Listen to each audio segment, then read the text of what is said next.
It is not right to lay hand on your wife. Very wrong. Treating somebody in that cruelty and violence, that is abuse, physical abuse. You don't do that. Don't take the law in your own hand. Okay, they might have done something to you, but don't take the law in your own hand. It is very, very wrong. No matter what it is, no matter what's the condition, no matter what's the situation, it is wrong. It is wrong to do that. It is wrong for you to take the law in your own hand.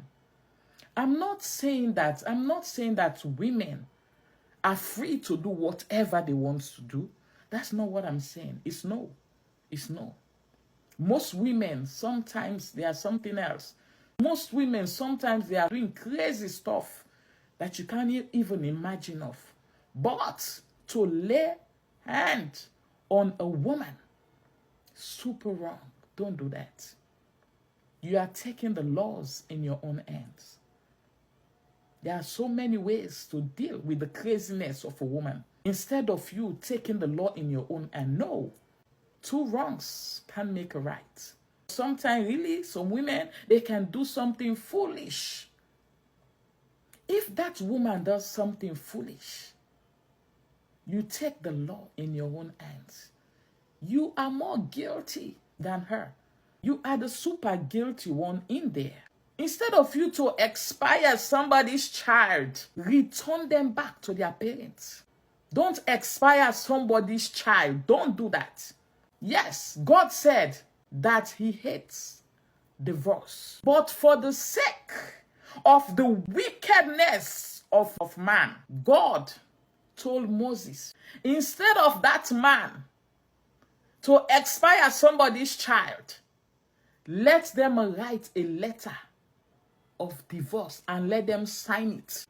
Instead of you get into that trouble, instead of you get into that sin, instead of you expire somebody's child, write a certificate and sign it.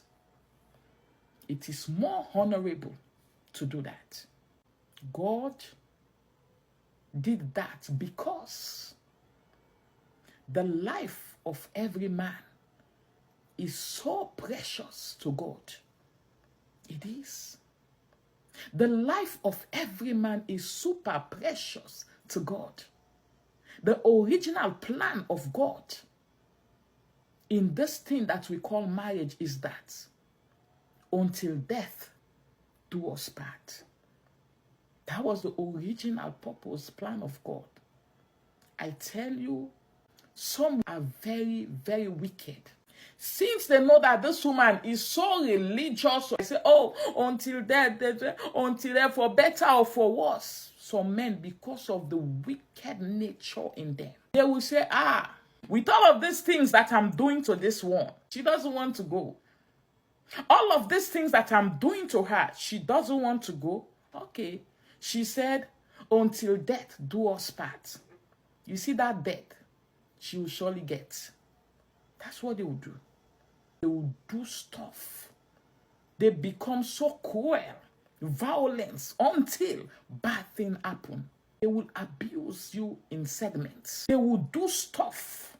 Some men, their wives will be sick. They will leave them. They will ignore them and go somewhere else.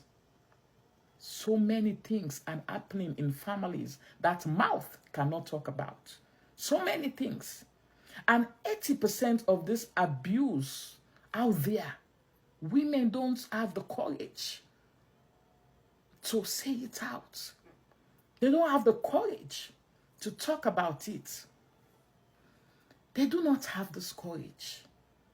Some because, for sentimental reasons. Some because of family background, or some because of cultural background, some because of religion, some because of emotional blackmail, some because of fear of how will I survive without this man, some because of judgments that people will cause them with.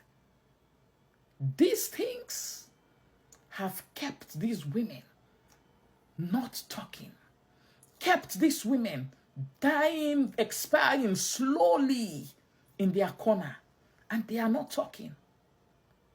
Some women, when they talk, they are going to, if they talk what they are going through, the judgment is so great over their lives. And the worst of this thing, these same people that are judging these people, and when something bad happens down the road, if this woman don't talk, they'll be they say, oh, she should have said something. Oh, she should have said something. The same that said Hosanna, they will be the one to crucify it again. The same.